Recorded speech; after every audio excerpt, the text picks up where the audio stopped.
He's Hacker. Talk about a fried egg. I lasted about 5 minutes out there. I said, to heck with this. I'll do this in the morning. And I don't have any inside information. The lady that did it, she got in there. She made it happen. And he doesn't shy away from opinion. And I do enjoy drinking cold beer at ballparks. So if that makes me a baseball fan, then I'm a diehard baseball fan. It's Hacker After Dark on 1010XL. And a very good Wednesday evening to you, Jacksonville. It is Hacker After Dark, 1010XL, 92.5 FM with Dylan Denmark. The Hacker Ryan Green with you as we are now inside of 24 hours away from the National Football League draft. This time tomorrow night, Roger Goodell will be walking across that stage in Green Bay, Wisconsin to welcome everybody in, to kick off the festivities, and to officially put the Tennessee Titans on the clock. It appears Cam Ward will be their selection.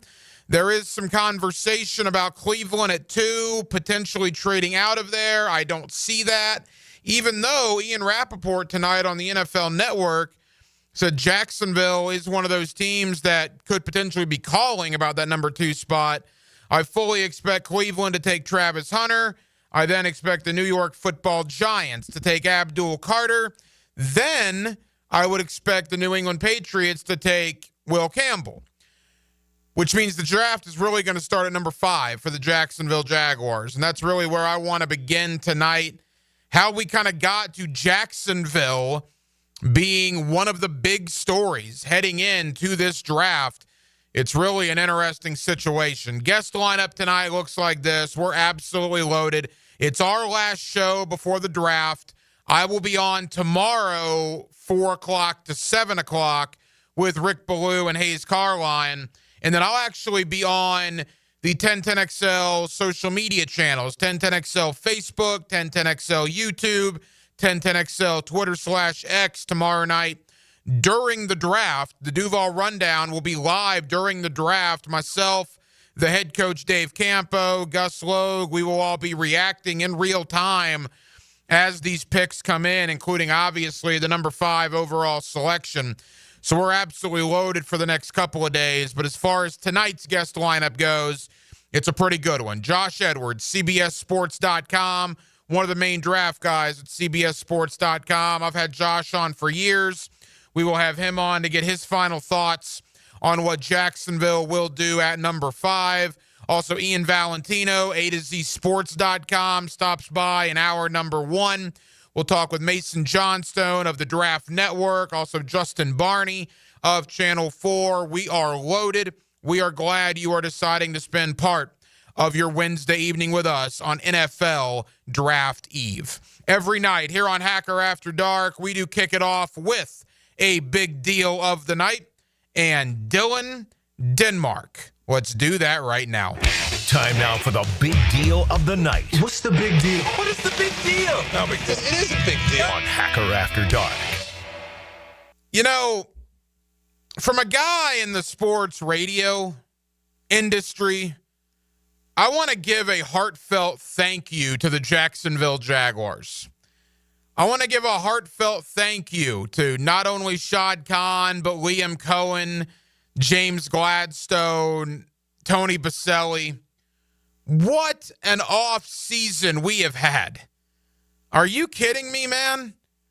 It started with the dismissal of Doug Peterson, but then for 16 days, we had no idea what was going to go on. Guys didn't want to interview here because Trent Baalke was still around, and it was the huge, what are they doing? Then all of a sudden, Baalke gets the axe, and that's when all the Liam Cohen stuff just exploded in that 36-hour window. Then James Gladstone gets hired literally 72 hours before the combine.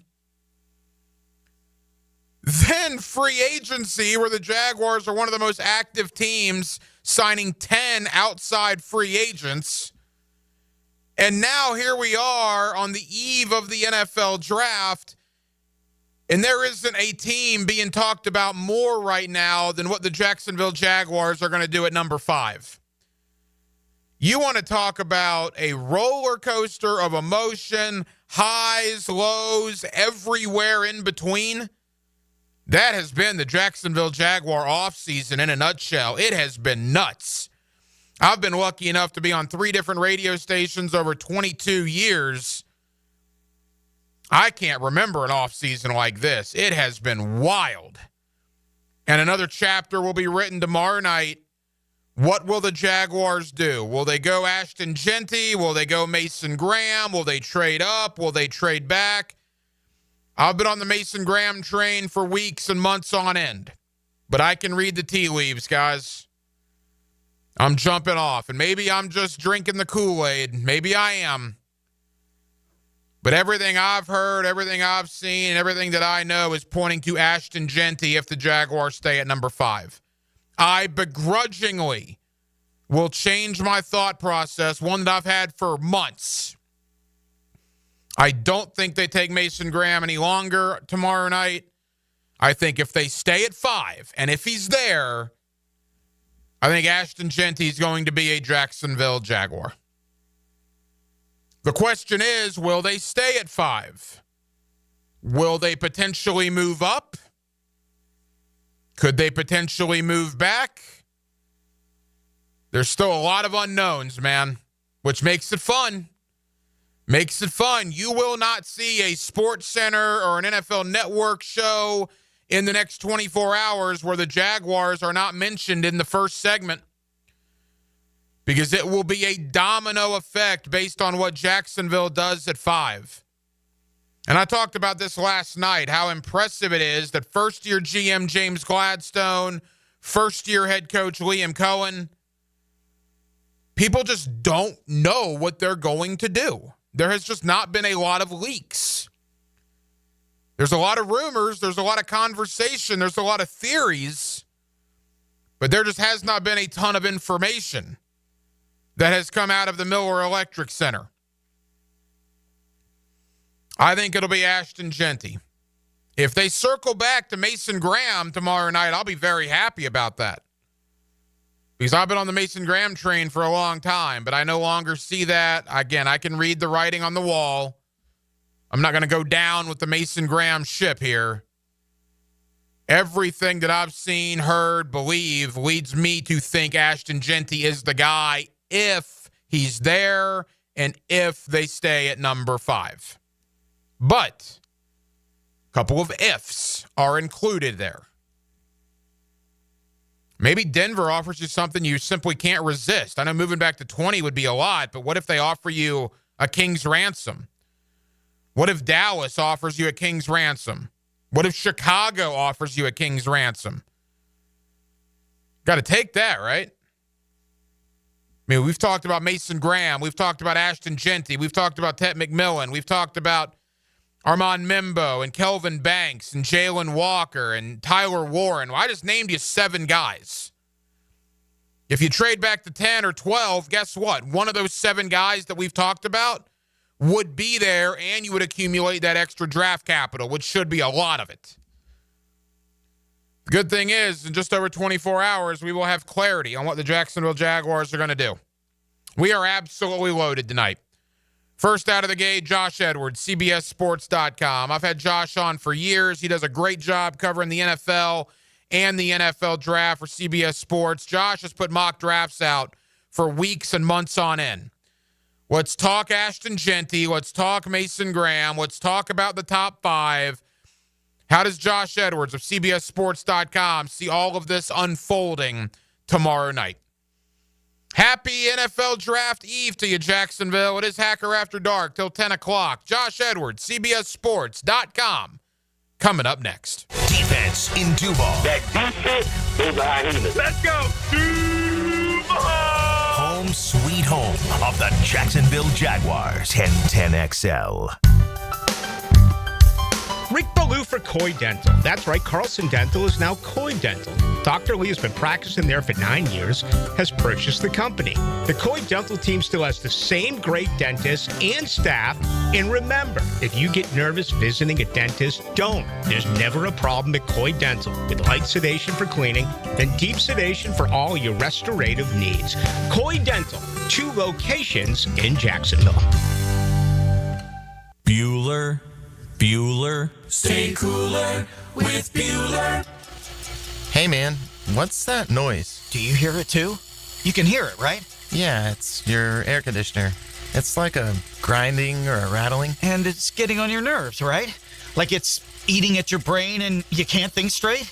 But it just keeps grinding and squeaking and taunting and nagging. You're not good enough. You're a failure. Why can't you be more like your sister, the lawyer? Yeah, I don't hear that last part so much. Yeah, but it's not cool, right, Jason? It could definitely be cooler. At Bueller Air and Plumbing, we can totally repair whatever that noise is and get your AC working smoothly and silently. We fix these things all the time. So I won't be a failure? Life should be enjoyed. If some irritating, broken air conditioner is making you crazy, you could miss it. Stay cooler with Bueller. Visit BuellerAir.com. Hey, it's Matt Hayes here with a challenge. A challenge might not be the best choice in words, so let's say an opportunity. Take the opportunity to lose 40 by the 4th with Awaken 180. It sounds a little different when you put a real goal to it, doesn't it? Maybe you looked at the scale this morning and it read 230 pounds. How about it reading 190 by the 4th? Maybe the scale says 300. Wouldn't the number 260 be a little nicer on your eyes and on your joints? It's attainable if you have the same results we all had with Awaken 180. I dropped 40 pounds in 9 weeks. Hacker dropped his first 40 in just 6 weeks. Dempsey, Blue, and everyone else I know, same results. And we've kept it off. The best thing about Awaken 180 weight loss, it will completely change the way you think, see, and feel about food. The results are real, attainable, and the process simple with Awaken 180. Take the opportunity and drop 40 by the 4th. It all starts with just one call to Awaken 180 Weight Loss. Call 844-346-1800 or online at awaken180weightloss.com. Good morning, Doctor. Doctor? Hi, Doctor. Doctor? Dr. Jackson's practice is growing. What do you mean we're still short-staffed? He needs a good patient doctor. How do we not have enough doctors to doctor all these patients? And he doesn't have the patience to sift through hundreds of resumes. I need Indeed. Indeed you do. When you sponsor a job on Indeed, it's easier for talented candidates to find it, which makes it easier for you to hire them. Visit Indeed.com/credit and get $75 towards your first sponsored job. Terms and conditions apply. Hi, I'm Malcolm Anthony. Have you been charged with a crime? You don't have to face it alone.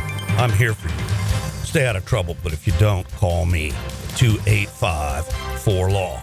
That's 285-4LAW in the 904. 1010XL covers every angle of the draft. That is what I do. Listen for draft previews brought to you by Hurricane Grill and Wings and Big Brothers Big Sisters. Roll through the offseason with AA Automotive and 1010XL. So, you finally have some time to yourself. Even if it is just the car ride home, it's you time. And look at you. Do not disturb set before you even got in the car? Impressive. You've earned this moment to just chill and drive. This break is brought to you by Target Zero and the Florida Department of Transportation.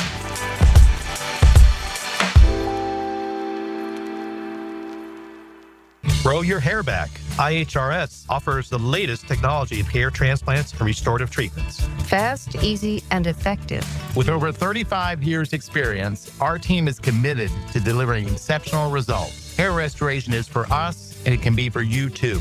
See how IHRS technology can grow your hair back. Go to hairforme.com or call 904-777-IHRS, 777-4477 for $250 off. At the First Coast YMCA, you'll find much more than just a gym. We offer many ways to help you become more active, reach your weight loss goals, and find your inner strength. Membership at the Y includes state-of-the-art facilities, a huge variety of fitness classes, and programs for all ages. It's easy to join the Y since it's affordable for all incomes. The Y is a great place to make connections and experience something new. Visit the YMCA near you or online at fcymca.org. Cannonball!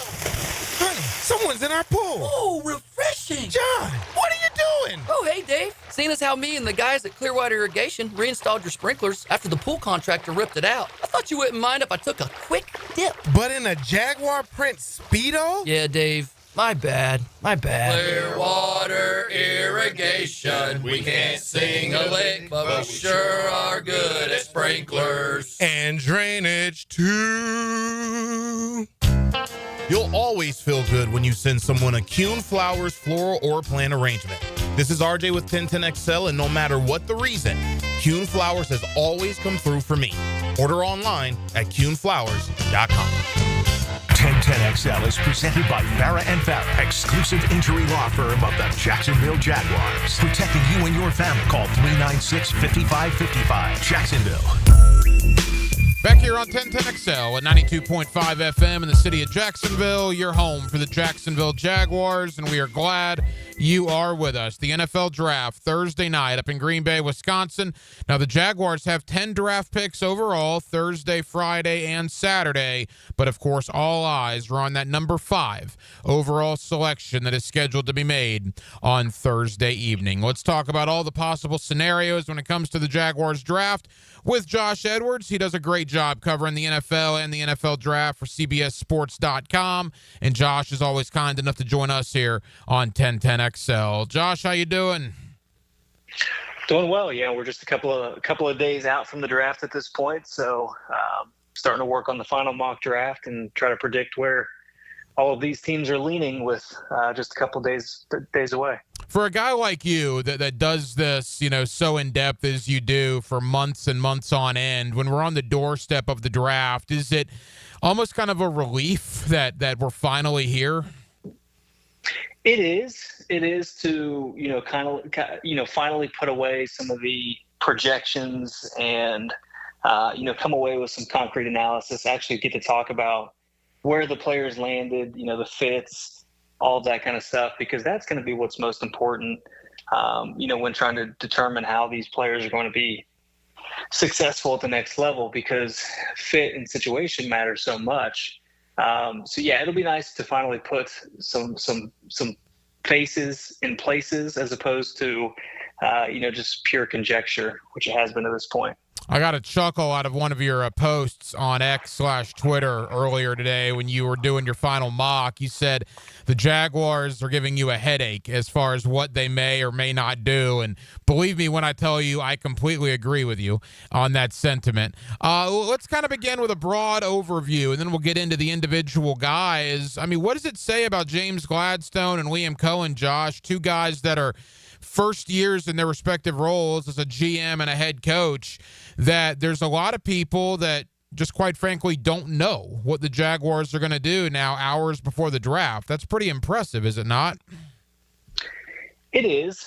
When trying to figure out which direction these teams may go, I try to put myself in their shoes, looking at their background, what their former organizations might have done in similar situations, positions they value, things of that nature. But as you mentioned, James Gladstone and Liam Cohen are both in their new roles for the first time. They've never been the primary decision makers. So we may have ideas of what they want to do based on what they did in Tampa Bay last year, what Gladstone did with the Rams organization, what Liam did with the Rams organization.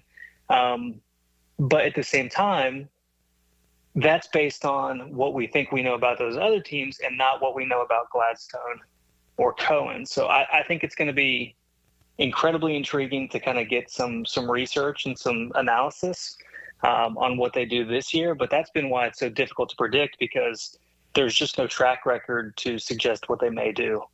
Josh Edwards of CBSSports.com. All right, let's talk about the guy that has been mocked here the most, certainly in this entire process, and that's Mason Graham. I still think there's a very good chance Mason Graham ends up as a Jaguar. Maybe not as high a chance as I thought maybe a week ago, but I would still put him as the betting favorite going in.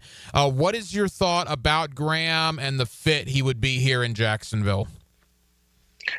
I think he would be a good fit. First and foremost, he's got a high motor. He's somebody that you can count on to give you at least a high floor at the position. I think he's a contributor in the run defense. I think he's a contributor as a pass rusher.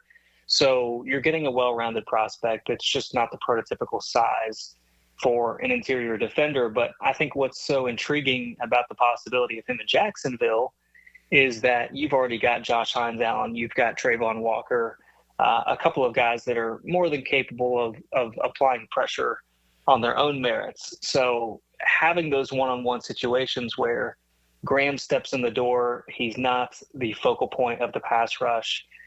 He's able to create opportunities for himself as opposed to being keyed in on by the opposing offense. I think that's going to lead to opportunities for him if that's ultimately where he lands.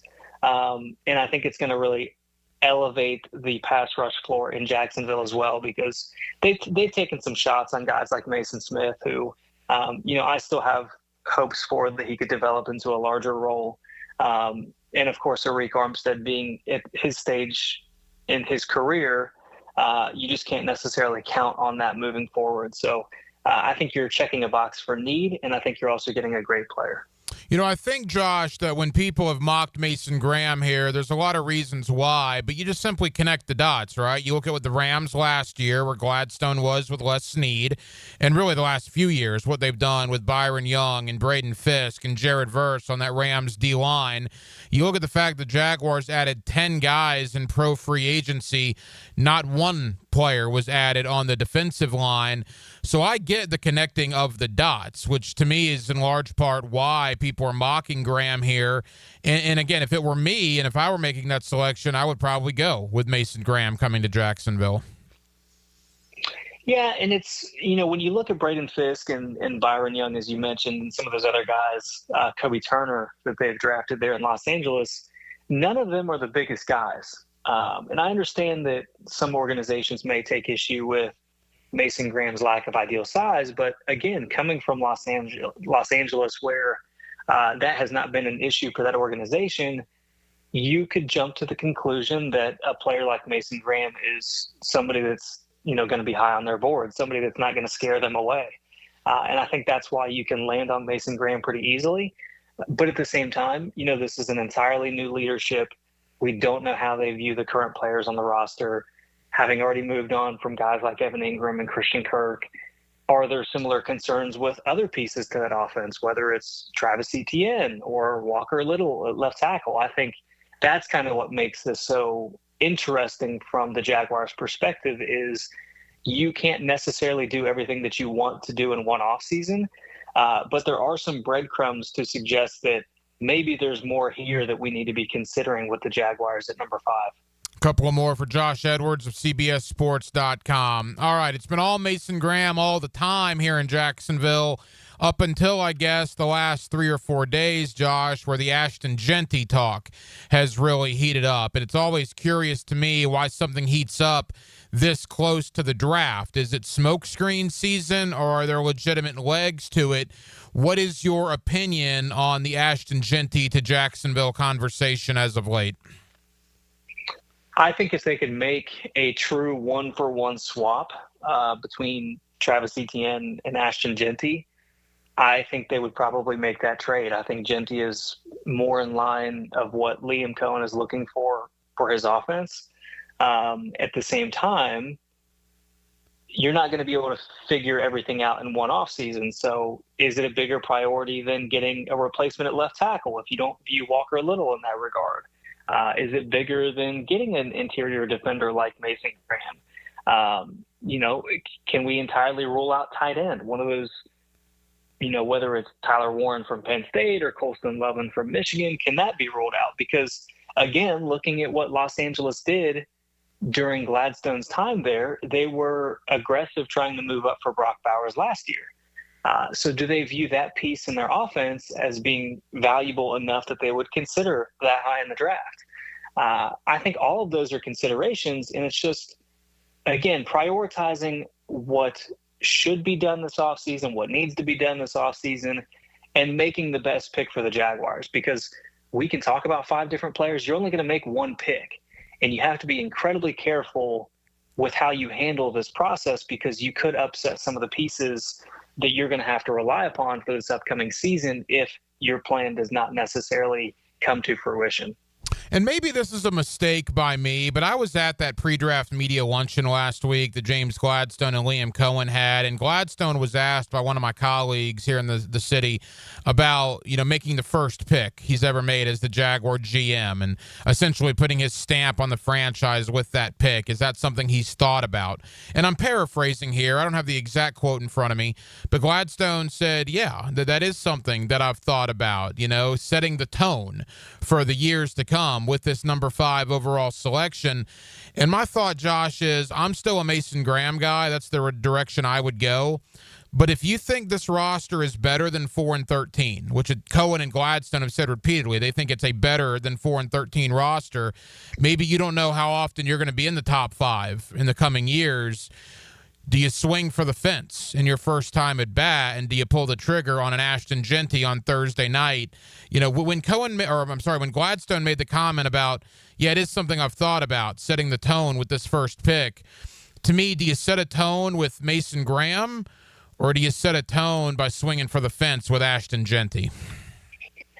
And I think even another layer to that is setting the foundation and the course for the rest of your time there in Jacksonville, which to me is all about Trevor Lawrence and the offense. Liam Cohen having an offensive background, I can imagine, given the narrative around Trevor over the past couple of years, that their priority is to ensure he is successful, not only in the short term, but the long term. So how do you facilitate that? You take a player on offense. Is that going to be running back? Could it be the left tackle? Could it be a tight end? So now you're looking at, those 3 positions. I definitely think there's like a psychology to it when trying to understand what these teams are trying to do. And I think you could be onto something there. Of course, at this time of year, we're always looking for things that kind of fit into, our own personal narratives, one way or another. But I think there is something there. Like Mason Graham is probably a sound pick for them.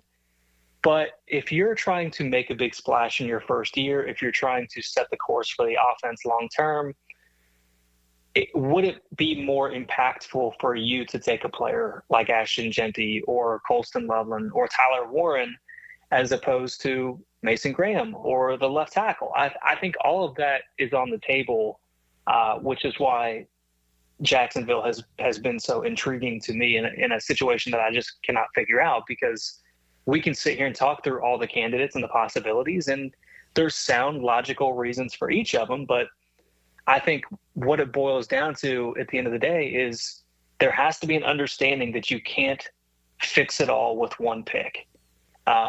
So if you're trying to set the course of your franchise and make a big splash, I get that. But it has to be done with the rest of your draft plans in mind.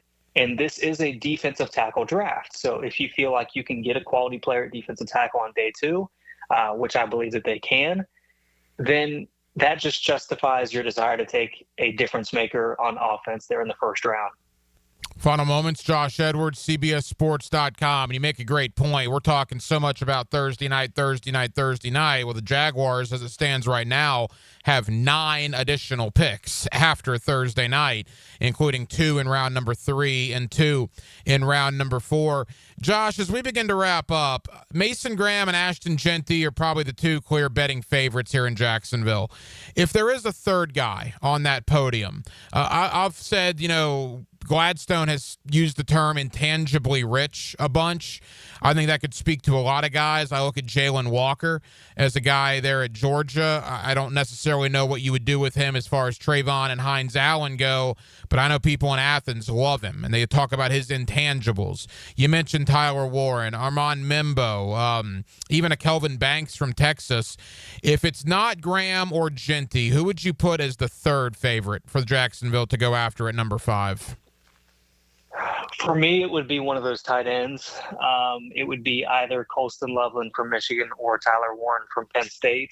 I personally have Colston Loveland rated higher, and I think that he's more in line with the type of player that we had seen last year in Brock Bowers than Tyler Warren is. So I would lean towards Colston Loveland, but there is a lot of buzz for Tyler Warren being drafted high as well, which is the other piece of this, because there's reports that Tyler Warren is going to go higher than many people think. And then there's reports at the same time that nobody really knows what Jacksonville is doing. Connecting the dots is one kind of feeding into the other. I mean, is Tyler Warren the name that we should be thinking about here for Jacksonville? I would have thought that Colston Loveland would be the preference between the two of them. But I kind of wonder if all of these reports coming out at similar times are maybe feeding into each other. But I will stick to my guns and say that Colston Loveland, the tight end from Michigan, would be the third betting favorite for me. Absolutely crazy to see how it all plays out. And again, we'll have you covered here on 1010XL Thursday night, Friday, and certainly all through the weekend. Not only will we have you covered, but CBSSports.com will have you covered with terrific reporters like Josh Edwards. Josh, what do you have coming up on the website as we get closer to the draft here on Thursday? Yeah, so I've got my final mock draft that comes out Wednesday. I've got a 2026 mock draft that comes out Friday. And we will be live blogging the entire 3 days of the 2025 NFL Draft on CBSSports.com as well. So lots of draft content. Any narrative or question that you may have, I can assure you that it will be answered on the website over the course of that week. All right, leave us with this, not to spill the beans before your mock draft comes out on Wednesday, Josh, but we talked about the headache the Jaguars are giving you. Are you leaning one way or the other when you do that mock on Wednesday for the Jags? As of now, the pick is Mason Graham, but if I had to wager a guess, I would say that changes before I file that tomorrow. Very interesting, and it's certainly a intriguing time here in Jacksonville to see what James Gladstone and Liam Cohen do. Josh, I know you're busy, man. Thank you for taking time out. Let's circle back after the draft. We'll see how the Jaguars fared. Really appreciate you, my friend. Of course, anytime. There you go, Josh Edwards, CBSSports.com. That's kind of my line of thinking, too. He was Mason Graham for the longest time, but, again, just read the room, right? You can read the tea leaves here, unless it's another smoke screen for some odd reason. I'm going to have Mason Graham kind of set to the side, and I'm going Ashton Genty. That's where I'm at right now if Jacksonville stays at number 5, and if they don't get a trade offer that would blow them away. I mean, who knows? There's reports out of Denver, reports out of Chicago, maybe Dallas, that there have been calls to maybe move up into the top 5 area. Would Jacksonville be willing to go down? I mean, to 20, that would be a long way. Now, you would get a haul from the Denver Broncos, but is 20 too far? Would you feel better going back to 10 where Chicago is, or going back to 12 where Dallas is, or staying at number 5 and potentially drafting a difference maker on offense there in Ashton Genty? So thank you to Josh Edwards of CBSSports.com. Let's continue the draft conversation. Ian Valentino. All you need to know about Ian is his social media handle on Twitter/X is at NFL Draft Study. That's all this guy does, man. He is an NFL draft guy. I've had him on for a long time. He does a terrific job. He's with A2ZSports.com and the 33rd team. And he joins us next to talk more Jaguars draft and look big picture at how the top 5 and maybe even the top 10 of the NFL draft tomorrow night may play itself out. Ian Valentino, A2Z Sports, and the 33rd team joins us next here on a Wednesday night, a night before the NFL draft. And we're glad you're with us. Hacker After Dark, 1010XL and 92.5 FM. Get more horsepower under the hood. Boogity, boogity, boogity. Let's go racing drivers! This Sunday at Talladega. NASCAR is tuned up by Maxie's Mechanics on Jacksonville's NASCAR station, 1010XL. Blue here for the Blue Crab House, located right off of San Jose. It's on Jewington Creek Road. They've been around since 1996. Indoor-outdoor dining. Also, takeout is available at the Blue Crab House. Open 4:30 to 9, Tuesday through Saturday. Sunday, noon until 9. Remember, Tuesday, $2 margaritas. Wednesday, $1 oyster night. How about the blue crabs? How about my personal favorite, the Canadian snow crabs? Whatever it is that you fancy, you get it right there. The Blue Crab Crab House. I'm Liz Gruby, the Jacksonville Business Journal's events director, and on May 15th, we're shining a spotlight on young professionals who are boldly leading the way in business and making our major impact in our community. I'd love for you to join us for our 40 Under 40 Awards as we celebrate these up-and-comers and their achievements. Don't miss this inspiring afternoon of networking and celebration. Tickets are going fast. You have to get them before May 6th. And for more information and tickets, visit jbjevents.com. Hey, Jacksonville, I'm sure by now you've seen our bright green GFL trucks and containers throughout the greater Jacksonville area. We are an industry leader in solid waste and would love the opportunity to earn your business. We are committed to customer service, reliability, and have unwavering focus on safety. Whether commercial or construction, let us haul your waste away. Call 904-760-5880 to get a quote today. GFL, green for life. Denny Thompson here. You've got to check out Tyson's Showroom Home Theater with surround sound and comfy theater chairs. You can transform your living room into a cinematic experience. I can stay there to watch all my games. It's that comfortable. Call Tyson today and bring the theater experience home. Tyson Sound and Security, your security, home theater, and home automation experts. New showroom at 3555 U.S. Highway 17 in Fleming, Iowa. She's very comfortable talking sports and hanging out with the boys. Mia O'Brien here, still providing the best multimedia sports coverage in Northeast Florida on 1010XL radio, video, and social channels. All things Mia are driven by Arlington Toyota. All right, fellas, I got to brag a little. I'm down 40 pounds thanks to Awaken 180 weight loss and keeping it off. That's cute, Matt. I'm down 110 pounds. That's like losing a Backstreet Boy. Okay, so I'm the rookie here. I just started, but I'm already down 13 pounds, and let me tell you, it feels good to see the results already. That's the thing, man. Awaken 180 works. No shots, no meds, no gimmicks, just real food, real support, and real results. The support team is a game changer because we all know it's so easy to get distracted. But with Awaken 180, you get your own coach and a plan that works with your lifestyle. And free support for life. Plus, no gym workouts required, which is great because let's be honest, I wasn't running wind sprints either. 25, 40, even 110 pounds. If we all can do it, so can you. Call 844-346-1800 or visit awaken180weightloss.com. That's 844-346-1800 or awaken180weightloss.com. I'm Stacy, and I want to tell you about my fogged up window fiasco at my house. I called up Mac at Baker Glass, and he told me all I needed was a glass replacement. The process was so easy. All within a few days, they came out, measured, called me with an estimate, cut my glass, and came out to install the new ones. Now my view outside is fog-free thanks to Mac and his crew at Baker Glass. And my neighbors think I got some fancy new windows. I'm back with Baker Glass. No one treats you better. Okay, for this Cannons of Jacksonville commercial, we need an idea to really come out with a bang. Like having a guy shot out of a cannon. Nah, too messy. In fact, Cannons is known for all your towing needs. So like my car won't start. No. Towing products. Cannons does custom welding fabrication and installation of trailer hitches, goosenecks, tow bars, truck racks. So you might say Cannons is my best shot at finding that inventory in stock? Boom. You said it. Visit cannonsofjacks.com. This Work Zone Awareness Week, take a moment to think about the people behind the cones. Road workers risk their lives to keep Florida highways safe. Speeding, distractions, and ignoring signs can be deadly.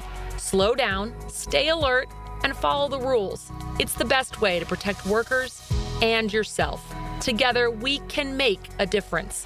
From the Florida Department of Transportation, respect the zone so we all get home.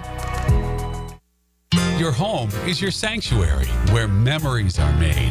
Jack's homeowners trust Superior Fence and Rail to make their home feel safe, secure, and complete. Imagine a classic wood fence for privacy, sturdy aluminum to protect your pets, or a modern vinyl design that boosts curb appeal. Every fence is built with precision and pride, standing strong in every season. When you're on the fence, about the fence, SuperiorFenceandRail.com. 1010 1010XL is presented by Farah and Farah, exclusive injury law firm of the Jacksonville Jaguars. Protecting you and your family. Call 396-5555. Jacksonville. Back here on 1010XL at 92.5 FM in the city of Jacksonville, your home for the Jacksonville Jaguars, and we are glad you are with us. Thursday night, Green Bay, Wisconsin, the NFL Draft. The Jaguars currently hold 10 picks overall, including that coveted number 5 overall selection on Thursday evening. Let's talk about all of it, what the Jaguars may do, what they may not do, and all points in between with Ian Valentino of A2ZSports.com. He's always kind enough to join us here on 1010XL in Jacksonville. Ian, how you doing? I'm doing well. I'm with you. I'm trying to keep a hold of the madness that's going on and just keep track of it and be buckled in and ready for an eventful Thursday night. You know, for a guy like you that studies the draft, you know, every day seemingly for A to Z Sports, now that we're on the doorstep, is it almost kind of a relief that we finally have some answers to all these questions? It is, yeah. I think it's like pure excitement too. Like at some point, you know, I'm not disappointed if my mocks are wrong. I'm not disappointed. You know, I'm not out here in the reporting game. It's like, sure, I get some tidbits and, you know, I'll add some stuff to my material that, you know, I'll drop some nuggets, but I'm never in a spot where I'm going to be, you know, breaking news too often. And so it's not really my role in all of this. And so for me, it's being excited. It's being excited for the teams. It's being excited for the players and being excited for the fans. Hopefully, you know, I'm not always right, but, you know, I think just trying to be optimistic and trying to usher in, you know, really the best part of, for me, the NFL calendar besides the actual games themselves, which is the optimism around the team. And that's what brings everybody together. So I really look at it as like you cap off a really great year of work before we start and turn the page to the next one.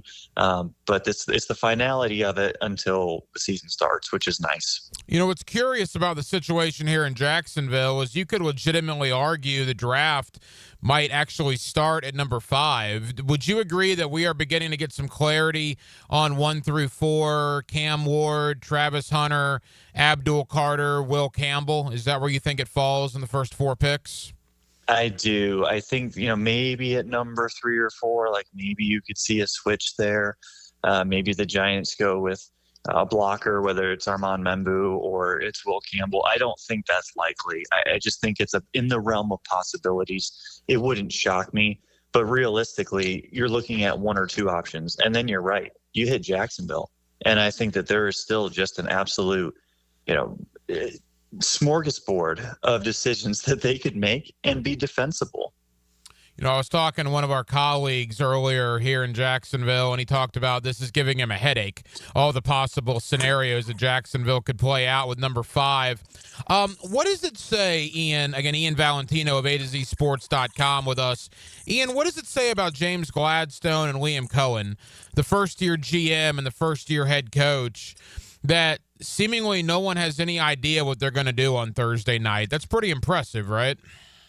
Yeah, I think some of it is. I think some of it too is like the roster that they inherited. I think it's like the reality of it too. Like you'd love to come into this draft and say, you know, we have one clear need. We positioned ourselves to just address that need. We expect there to be, you know, it's like Mason Graham, I think, fills that giant need at defensive tackle, but there's been recent draft picks there. And maybe they like those internal guys more than the public, or maybe they're going to look at the class as a whole and bank on the depth of the class.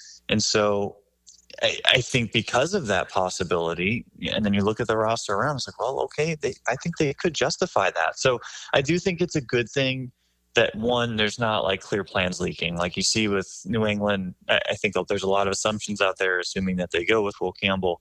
I'd probably rather not have the league kind of zeroed in on what I'm doing already. I think from an advantageous standpoint, from a trade standpoint, you don't necessarily want that. You want your flexibility. So for the Jags to be having people guess, you know, on a Monday, Tuesday, Wednesday entering the draft, that's great. What's the worst case? Nothing happens and you get your pick of who you wanted. Well, the best case is maybe someone comes to you with a giant trade offer, and now you can reevaluate and really help your franchise over the next couple of years. So I like it a lot. You don't need to be over the top deceitful, but you can sure keep people guessing, and I like that. Ian, as far as Mason Graham, would you still have him as, I guess, the betting favorite to go number 5 to Jacksonville? I think so. I look at the Adam Schefter report that came out early Monday morning talking about Tech McMillan, even Ashton Jeanty being in the mix. And I believe that. I've mocked McMillan there previously. I think that was probably the hot topic when the season ended. I don't think these guys really drop in the way that some ebbs and flows of draft season happen. So I think McMillan's always been part of the conversation. I think Jeanty is defensible. I don't think that they're going to love Trevor Etienne overall. Like if they're looking at, does this backfield or Travis Etienne, I don't think when they evaluate this roster, they don't necessarily have a superstar in the backfield. And so when you've got a new regime like that, you have your chance to really make a stamp on the team. And so I think Graham makes the most sense logically. And so there is value to that. And he is the most well-known established name. He's been established for 3 years. So that's going to carry weight. But I don't think that it's a huge betting favorite in the sense of, would he be a 4-1 favorite? No, I don't think so. I think he'd be a favorite. But I won't be shocked if we walk away and they've got an offensive playmaker. Ian, let's kind of take these players individually. Let's begin with Mason Graham. What do you like about him? I love his strength and to his size ratio. I know he lost some weight before the combine, but he is a very strong player who can line up all of the defensive line. He played at around 315. Love that. He's quick for his size. He's super instinctive, sees the field really well. Equally dangerous against the pass as he is against the run. So he's a 3-down defender. I think he's going to play a ton of snaps. Going to be a bit of like that Ndamukong Suh, maybe not that type of like name presence and value, but he's going to have still that type of impact where he's going to draw multiple blockers most plays. So you put him next to what Jacksonville already has on the edges, and that it just really rounds out a unit that needs that third playmaker. And he really is a playmaking defensive tackle, which is one of the couple hardest things to find. See, my thing, again, Ian Valentino of A2ZSports.com, my thing, Ian, about Mason Graham, and this is how it was described to me, and I love the analogy. Mason Graham is a double, or a ground rule double, right? His floor is pretty high, but his ceiling might not be as high as, say, an Ashton Jeanty. But I've seen the Jaguars in the top 10 pick so many bad players over the years that I would welcome a ground rule double. Because if you get a ground rule double, that's a pretty good player for the next 8, 9, 10 years. I agree. And sometimes those guys still end up being better than what you think. It just depends on where the franchise goes. I mean, I think Chris Jones for Kansas City is a good example of that. Like, everyone knew he was a good pass rusher. He had a body that he needed to work on. But if he ended up hitting, he'd be a really good player. Well, he ends up being like a Hall of Famer. So I'm not saying Mason Graham will be that. Maybe he won't be that. But it kind of goes back to the Aiden Hutchinson, Trevon Walker discussion that we were having a couple of years ago, where it's pretty similar to Mason Graham. Like, there's a lot of boxes being checked there by Graham that says not only is a high floor player, but he's probably a higher ceiling player too. And I agree. I think there is value in that. Like, the risk of taking a running back that high is real. And you can say this for any player where it's one injury and you're done. But it's especially true at running back, because once you lose that burst, once you lose what makes that X factor that makes you special, you're basically not valuable. Whereas a defensive tackle, those guys are going to get banged up, they're going to get injured, but they generally come back and they're going to find a role and they're going to continue to have value long term, because good defensive tackles are still good for 10 years, at least 6 to 10, right? So you're getting long term play there, even if he's a disappointment, quote unquote, which maybe that's the double. If he's just the double, that's still a good player. If Ashton Jeanty's a double, he could be a number 2 running back. Like, that's Tank Bigsby. You already have that. That's not a great asset to the organization. See, my thoughts on Jeanty, and again, I'm on the Mason Graham camp. That's what I would do if I was James Gladstone. But I was at that pre-draft media luncheon last week here in Jacksonville, and Gladstone was asked about making his first pick as the Jaguar GM? Does he see that, as putting his stamp on the organization was basically the question. And I don't have the exact quote that he gave. I'm paraphrasing here, but essentially Gladstone said, yeah, I've thought about that. This is going to kind of lay the framework for how we want this organization to go. And they've said repeatedly, Ian, both he and Liam Cohen, that they think there's more talent here than the 4-13 record would indicate. And just reading between the lines, and maybe I'm reading a little too hard, you tell me, if they think they're better than 4-13, maybe they don't think they'll be drafting in the top 5 again for a while at least, do you swing for the fence in your first time at bat and pull the trigger on an Ashton Genty? Yeah, I mean, I think if you think that this is a team that's a playoff team, if you think that this is a home run hitting running back team away from being a playoff team and being a playoff serious contender, then it makes sense. And oftentimes that's where the running back conversation has been difficult, because when you're a bad team taking a running back, it may take you 2 to 4 years to become a good team. And so you're going to lose the prime years of that running back's life, career on a bad team. You don't want to give a high-end running back carries on a bad team. So if you think that you're a pretty good team and you think this team's going to get back to where they probably should have been last year, which is fighting for the playoffs, if not in the playoffs, then it's a lot easier to say, hey, if we're going to make the playoffs 4 out of the next 5 years, or 5 of the next 5 years, and we really feel like our roster is ready for that, then all of a sudden that pick is more justifiable, because you are projecting him to get the most valuable carries of the season. He's going to be a playmaker in January and hopefully into February. So I do think sometimes these guys do telegraph a little bit of being, there's not a huge advantage, I think, to an incoming coach or GM to say this team is better than what it is, unless if they really feel like they're going to make a push, because ultimately they want to save their jobs. They want to have a long career too. So if they're coming out here and saying, hey, no, this isn't where this team is at. There was something missing. We're going to address it. But this is a team that we're expecting to be in the playoffs. Then all of a sudden they may operate a little bit differently than what we expected. That can be a good thing or a bad thing. They're either going to be right, or they're going to spend a premium pick on a guy who maybe isn't quite able to fix everything that we think is wrong, that they may not think is wrong. Final moments with Ian Valentino of A to Z Sports.com.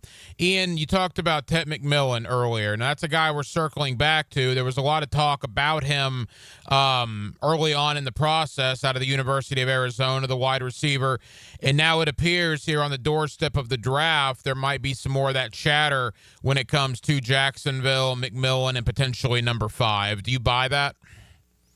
I do. I think there's a realistic chance of that.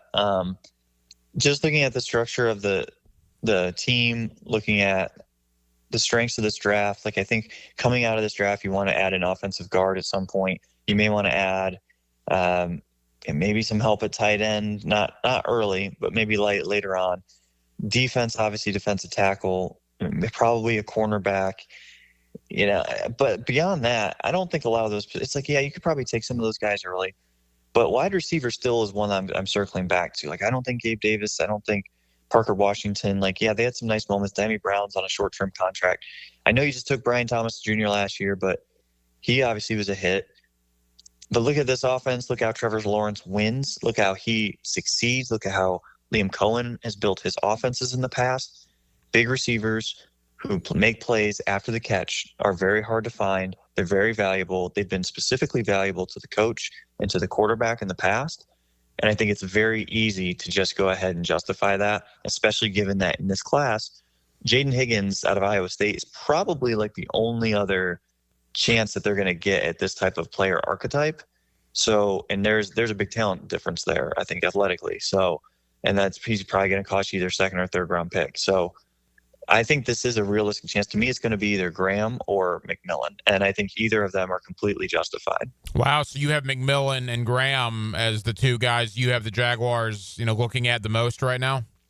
Yeah, I think so. I think just because of where they're at, and you bring in an offensive coach, and he's got to see results. We saw it already. What happens with the franchise? You've already paid Lawrence, so it's much easier to change the coach. I'm not saying they're going to only give Liam a year, but we see it sometimes. And so I think from a regime standpoint, they need to do the move that makes this offense take the biggest leap. And at least that's what we've seen in the past. Graham is obviously a very good pick. If I'm on the clock personally, I'm probably flipping a coin because I think that highly of both players. But I get the argument for offensively.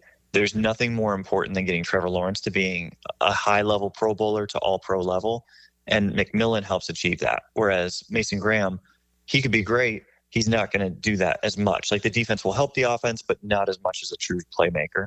I love that perspective. So, a final question for you. When it comes to McMillan, player comps, right? We've heard, Drake London's name mentioned a lot with him, potentially T. Higgins, Mike Evans, but I think that's a pretty lofty goal. Mike Evans will be in Canton, Ohio one day. Do you have a player comp for McMillan? Yeah, I think London is a good one. Like, London probably with someone, it's a little bit tough because McMillan plays not quite how he looks. He's good on contested catches, whereas London was great at them. But McMillan is much better after the catch. So you almost have to compare him to a smaller receiver that would generally create after the catch. And that's just an odd joining of skills there that we don't traditionally see. So it's not a bad thing. I think that's a great opportunity to build around someone with that type of skill set. But you could probably say even like a DJ Moore, where he's at least got that instinct with the ball to create after the catch and do really special things after the catch, even though he has the frame of a Drake London. So he's not a finesse receiver, but he plays a finesse style. And I think that's pretty valuable in the offense that they want to run. And we've kind of seen Cohen do that in multiple places. It's very Ramsey. I think if the Rams were drafting this high, they would love it. Puka Nacua kind of comes a little bit to mind there too. He doesn't really play the way his frame suggests. So there's a lot of ways you can get those guys involved beyond just, hey, run a go route. Or, hey, you're going to win on comebacks or back shoulders. You're going to use this guy on more slants, crossers, inside dig routes. You're going to let him create with green space to run, and then he'll be the gazelle in open space. So he's a cool guy. Ian, I love that perspective, man. Tell the good folks here in Jacksonville, A2ZSports.com, and the coverage you guys will have as we head into Thursday night. Yeah, we'll have pick-by-pick analysis. We'll have live grades, takeaways, projections, tons of content coming. We've done a ton of background work on a lot of these guys. So if you're not familiar with the guys, or if you're only familiar with them for their on-field stuff, we've done off-the-field type of digging, like recruiting backgrounds, their sort of story. We've built out their stories a little bit to give you more of a holistic look at who these guys are. And so we'll have a lot team by team. We'll have the college takeaways too, so a little bit more of the collegiate angles and how that affects the programs and looking at them more from a player as they are compared to the player that they will be too. So we're trying to attack it from many different ways. Ian Valentino, A2ZSports.com. Ian, I know you're busy. Thank you for taking time out. Let's circle back after the draft, and we'll see how the dust settled, how the Jaguars ultimately do. I appreciate you, my friend. It's my pleasure. Thank you. Hey, what's happening? This is Hall of Famer Brian Dawkins. Intercepted. Brian Dawkins, the greatest free safety in the game. You are listening to 1010 XL. Hey, it's Matt Hayes here with a challenge. A challenge might not be the best choice in words, so let's say an opportunity. Take the opportunity to lose 40 by the fourth with a Waken 180. It sounds a little different when you put a real goal to it, doesn't it? Maybe you looked at the scale this morning and it read 230 pounds. How about it reading 190 by the fourth? Maybe the scale says 300. Wouldn't the number 260 be a little nicer on your eyes and on your joints?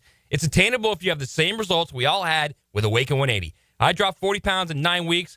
Hacker dropped his first 40 in just 6 weeks. Dempsey, Blue, and everyone else I know, same results. And we've kept it off. The best thing about a Waken 180 weight loss, it will completely change the way you think, see, and feel about food. The results are real, attainable, and the process simple with a Waken 180. Take the opportunity and drop 40 by the fourth. It all starts with just one call to Awaken 180 Weight Loss. Call 844-346-1800 or online at awaken180weightloss.com.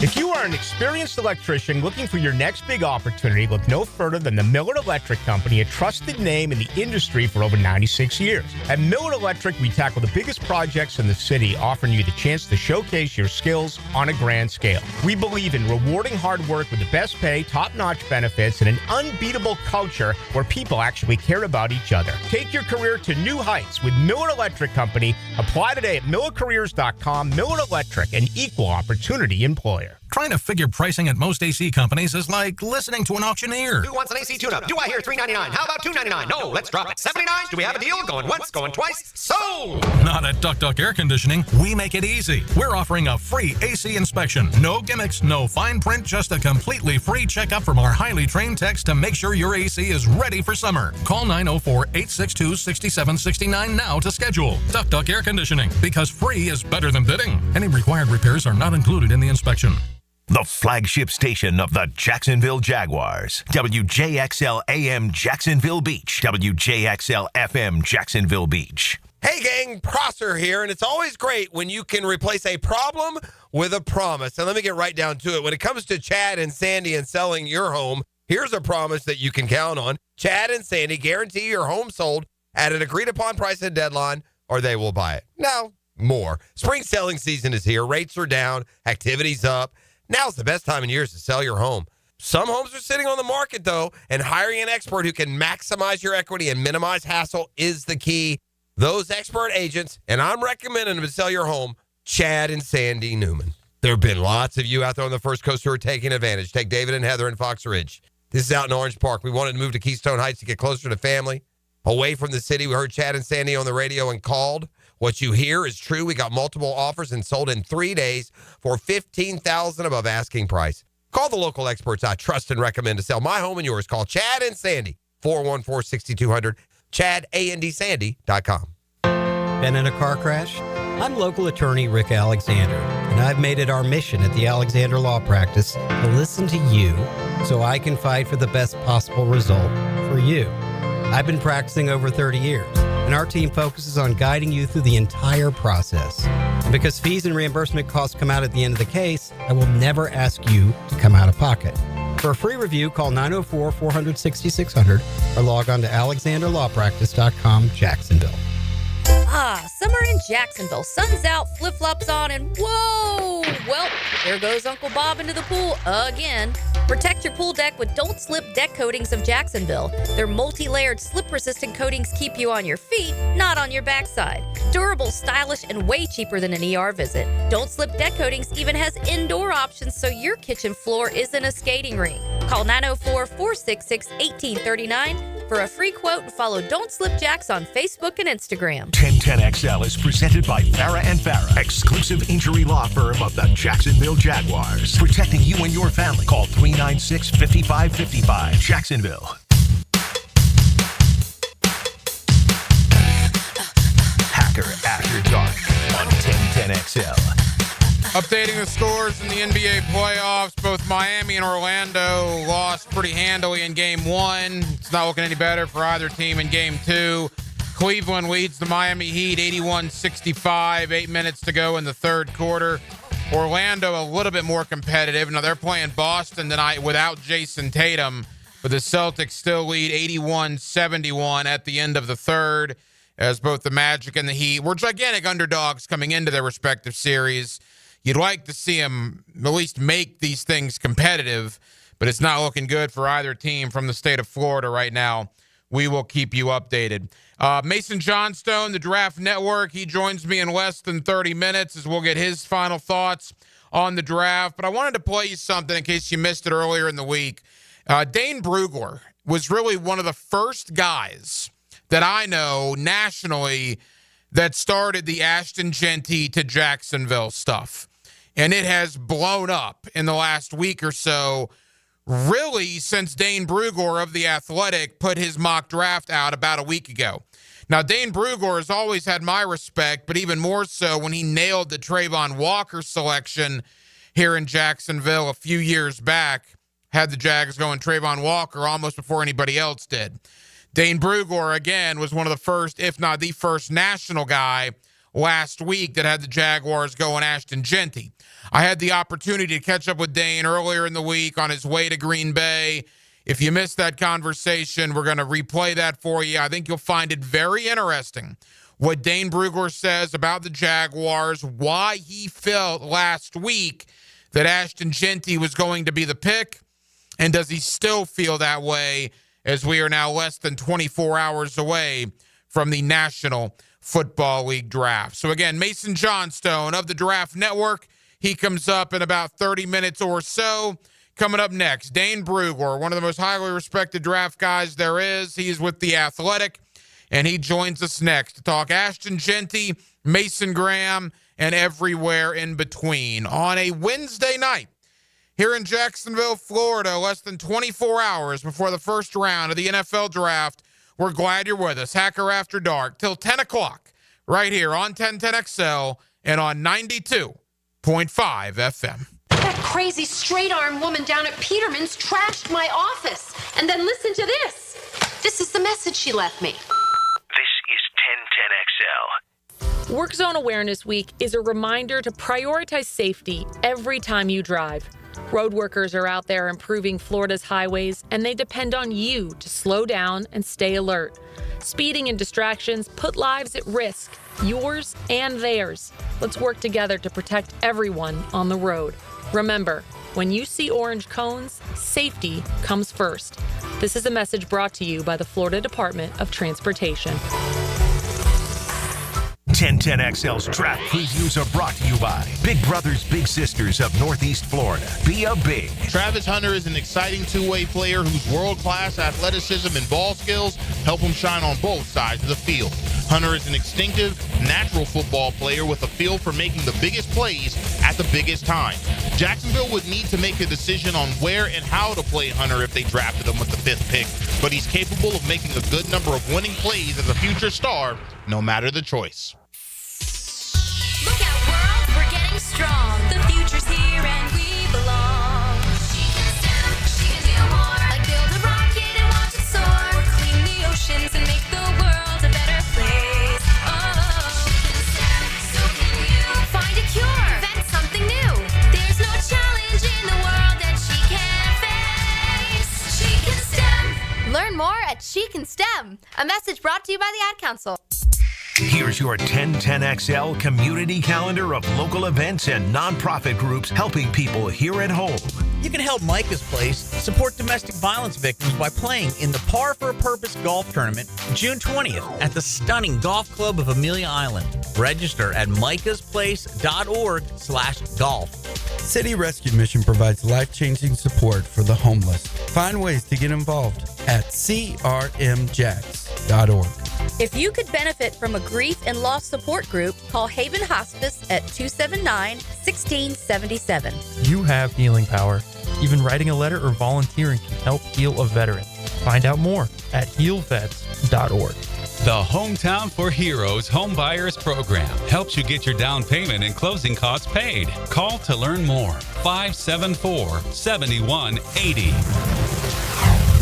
You can find out how to share your community event at 1010XL.com. Enjoy a great day of golf and support Eagles View Academy Athletics. Friday, May 2nd at the newly renovated Bent Creek Golf Course. 8:30 shotgun start, best ball format. Find out more at EVAWarriorsathletics.com. He's not Pistol Pete, he's Pete Prisco. Been on the wanted list almost 20 years. CBS Sports senior NFL writer Pete Prisco joins the Franchi Show Friday afternoons on 1010XL. Brought to you by Showtime Sports Cards and Collectibles. The Edwin Watts Golf Hour will meet you at the green. Blue skies, fresh cut grass, birds chirping. The Edwin Watts Golf Hour. Grip it and rip it. Get tips, tour notes, and the latest gears Saturday mornings at 10 on 1010XL. At Performance Painting, we've spent decades protecting commercial properties with durable, long-lasting coatings. And we can bring the same expertise when painting the exterior of your home. With industry-leading materials and a proven process, we extend the life of your home, reducing maintenance costs and preserving its value. Now, for a limited time, save $500 when you hire us to paint your home's exterior. Just mention 1010XL. Go to performance-painting.com to schedule a friendly estimate. Performance Painting. Repair, protect, preserve. Performance Painting. Is your backyard ready for the big leagues? Pick it here for Surfside Pools. Serving Northeast Florida since 1977, they have the home field advantage. Family owned and operated, offering weekly pool service, equipment repairs, commercial maintenance, remodels, and new pool construction. Let Surfside Pools make your backyard dreams a reality. Are you ready to float happy? Visit SurfsidePools.net or call 904-246-2666. Surfside Pools and Spas, your hometown MVP. License number CPC 044080. What is the smallest NFL stadium? The answer coming up. When you file a claim with Southern Oak Insurance, we schedule one of our trusted vendors to work directly with you, which means a faster claim resolution. Find out more at southernoak.com. Our family protecting yours. Southern Oak Insurance. Soldier Field in Chicago is not only the smallest, but is also the oldest, built originally in 1924. Southern Oak Insurance. Our family protecting yours. 1010XL is presented by Farah and Farah, exclusive injury law firm of the Jacksonville Jaguars. Protecting you and your family. Call 396-5555. Jacksonville.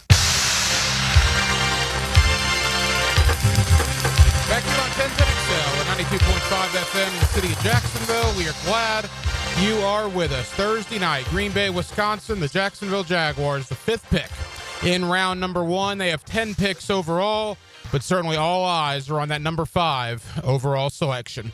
One of the guys this time of year is Dane Brugler of The Athletic. He's always kind enough to join us here on 1010XL in Jacksonville. Dane, how we doing?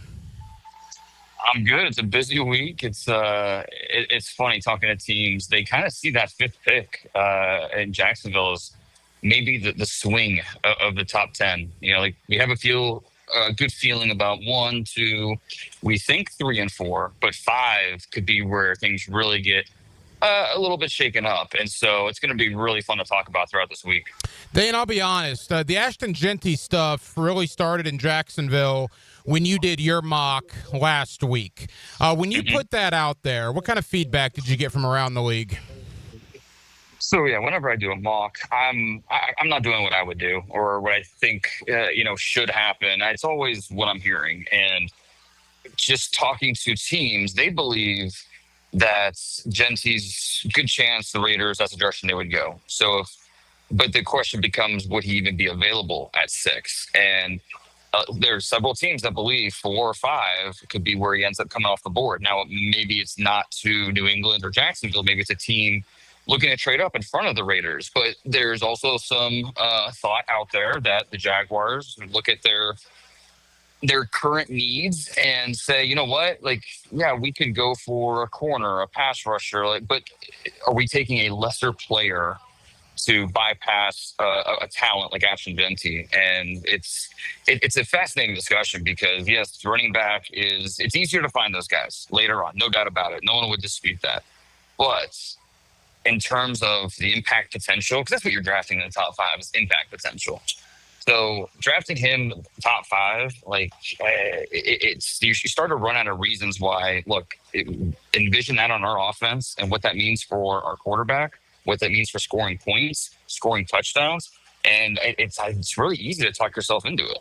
You know, it's interesting. At the pre-draft media luncheon last week, General Manager James Gladstone was asked about kind of putting his stamp on the organization with his first selection as the Jaguar GM. Mm-hmm. And one of the things that he said, and when he said it, I was in the room. I always took notice of it then. I circled back to it since, is he said, yeah, I've thought about that, putting my stamp on it. I'm paraphrasing here, but he basically said, this draft pick is going to be, the direction we're going to go for the next couple of years. This is what we'll be known for.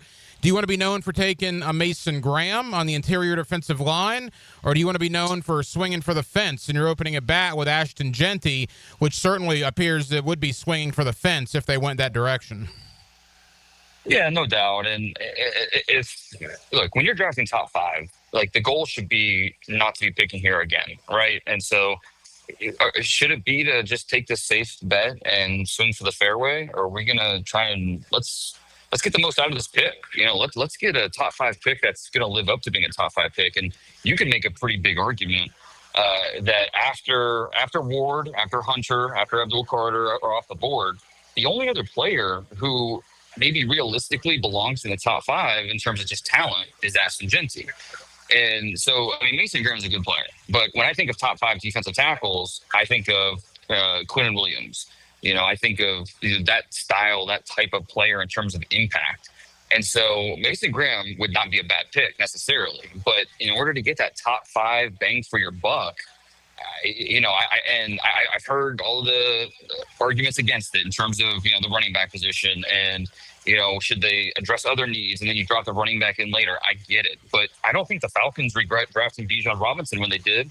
I don't think the Lions regret drafting Jahmyr Gibbs in the top 12 like they did. And so this is a draft that's it's light at the top. And so if you really want to get a top 5 pick and bang for your buck, Genty deserves a lot of consideration there. Dane Brugler of The Athletic with us here on 1010XL in Jacksonville. Dane, I thought we had moved past the Ted McMillan talk here in Jacksonville. But you wake up this morning, and that's another name that's kind of circling back to the Jaguars. Maybe not necessarily at number 5, but if they were to trade down, what is your thought on McMillan?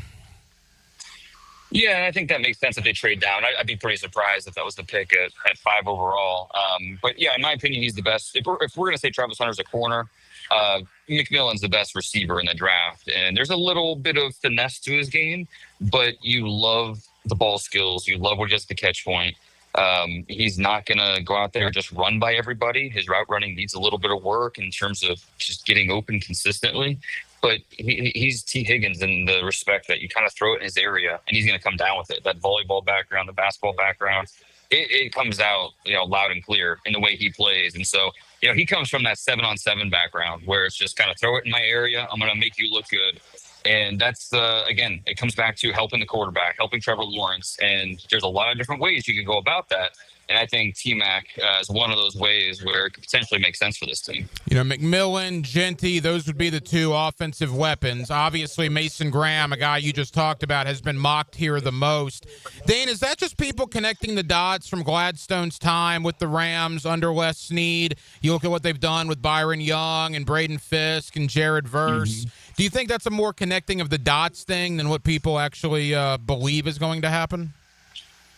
No, I mean, I think it does make sense because, you want to improve the pass rush. You want to improve in ways that you're affecting the quarterback. And Mason Graham can help you do that. But again, is he a top 5 bona fide, where he's going to give you 10 to 12, 13 sacks a year? I don't see him as that type of player. I think he's really good. I think he's going to come in and be a long-time starter. But if you want a little bit more impact potential, that's where I think the hang-up is. And so, in this draft, and it's funny, I find myself saying those 3 words a lot the last few months. In this draft, it's just a little bit different because, again, we're light at the top. And, if Mason Graham were in last year's draft, who knows how early he would go. It could be top 8, top 10, top 12. But in this draft, you could certainly make a case he should be the pick there at 5. And like I said, I don't think he'd be a bad pick at all. And I think he'd definitely qualify as a little bit more of a safe pick than maybe some of these other directions they could go. A couple other names that we've heard, at least rumblings about here in Jacksonville. We'll begin with Jalen Walker. Now, you would have to figure out how that would work with Trayvon and with Hines Allen. But what is your thought about Jalen Walker? Yeah, again, it's all about affecting the quarterback. And Jalen Walker, with his versatility as a stand-up linebacker who can rush, who can spy, who can just help you in different ways. The intangibles are off the charts. That's the first thing teams always mention, when I talk to them about Jalen, it's just he's a son of a coach, and the way he adapts to the coaching, executes the coaching, and just gets better every single day. And the way he connects with his teammates, all that stuff's off the charts with him. And so you can see why, even though there's projection involved, he is a little bit of a hybrid. Teams are still really, really high on him. And if he doesn't go 5, 7, 8, 9, there's a good chance he doesn't make it out of the top 10. There's a lot of teams interested. If Will Campbell goes to the Patriots at 4, what would your thoughts be on either Amon Membo or even maybe Kelvin Banks at number 5? I'm a big Membo fan. And this going back to December when I really stamped my final grade on him, I was like, look, this guy's young. He's 20 years old. I know he only played right tackle, so there's a little bit of projection if you wanted to play left. But in terms of body control, in terms of movements, the way he uses his hands, it's all above average for a guy that is really still blossoming. I mean, he didn't start playing football seriously until later in high school. goes to Missouri, and he's too good to keep off the field. So they already had a left tackle entrenched, so they put him in at right tackle, and it's been just getting better and better every single year the last 3 years. And then he goes to the combine and just blows it up. Just kind of reinforces what he put on the tape. So, I mean, you could make a case that he's right there in that conversation to be a top 5, top 7 pick in this draft. And that you could argue he has more upside than Will Campbell does. Will Campbell's the safer pick. You know, the left tackle, the last 3 years, what he did at LSU. But I think Membu, you could argue, has a higher ceiling as he continues to put this all together. So, you know, I think teams look at him and say, look, he can play guard. He can, you know, you're going to find a spot for him on your team, whether that's a tackle or a guard. And so I won't say it's never wrong to go offensive line because everyone needs more depth and more of those guys. But it's, you know, pretty darn close. It's a direction I think the Jaguars, if they made it, I don't think anybody would be saying, oh, why'd they do that? You know, like I think it would perfectly, make sense for where they are with a new general manager, new head coach, and their number one priority, protect the quarterback, and that's something Membu could do. Final moments, Dane Brugler of The Athletic. Dane, as we begin to wrap up, the only other 2 conceivable names I could even imagine at number 5, we've seen a little bit of Tyler Warren conversation and maybe Will Johnson, depending on the injuries. Any chance you think the Jaguars would go either of those directions? Yeah, you know, this is such a beauty of the beholder type of draft where, I don't see it. I think it'd be very early for both those players, but I get it. You know, I understand because this is a draft where it's just light at the top, and so if you want a super clean player who's going to, you know, help your passing game, then Tyler Warren's that guy. Now, unless you were a Brock Bowers, that's just it's very early to take a tight end like that, but. I understand where a team like the Jaguars could get there. Will Johnson, can you take a corner with speed concerns that high? Like that is kind of the question I'm sure they're asking themselves. No 40-yard dash. Will Johnson will never run a 40-yard dash the rest of his life. Yeah, that's just it's not his thing. He's not a burner, but he does a lot of things really well. His footwork, his transitions, his ball skills, all above average. And so if you feel like he's fast enough, and you feel like that, obviously I think corner's a position that they'll be looking at throughout the draft. If you are okay with what you see on tape in terms of the speed, then, you know, I think you can get there. Although 5, in my opinion, would still be a little bit early. Dane, as we say goodbye, you know, Gladstone in year 1, Liam Cohen in year 1, but yet you talk to people, like you said, they don't have a clue, or they're a lot of guessing about what's going on here in Jacksonville. I mean, that's got to be a good sign, right? There's not a lot of leaking coming out of the Jaguar facilities. Right, and there's no track record. Obviously we know where Gladstone came from. Cohen's been, he was with the Rams, he was with the Bucks. He's got a really diverse background in terms of what he's been involved with. So there's nothing you can really point to and say, well, this is the direction that, we think they're going to go. It does make them a wild card. And when you're potentially picking, there's a lot of different players you could pick there at 5. It does make it interesting. And look, I know I'm supposed to be the quote unquote expert. I get it. But honestly, if I go 0 for 32 in my mock draft, I'm okay with that because that means it was a fun draft. And that's what we're all here for. It's the ultimate reality show. And, it's funny. That's what teams are doing right now as we speak. They're in war rooms going over mock draft scenarios. You take a team like the Bears at 10. They're going over the first 9 picks. And I guarantee you they are spending long and hard looking at that 5th pick, just wondering what the Jaguars would do. And they're kind of going through these different scenarios. Okay, if they go here, well, then this is how the board could fall out to us. And it's really interesting because the same kind of similar conversation we're having now is the same thing teams are going through in the war rooms as they try to, no one wants to be surprised on draft day. So they go through all these different scenarios to try to figure out, okay, if this happens, then we're going to pivot to this direction. And it's really fascinating. So, yeah, we'll know soon enough, but the Jaguars definitely a pivot point there at 5. And look, when you put that mock draft out last week, your voice resonates in this town because you've been right about some of the things the Jaguars have done in recent years, going back to Trayvon Walker. You were one of the first guys with that. So I totally respect your opinion. Not that I didn't before, but that just amplified it after you nailed the Trayvon Walker deal.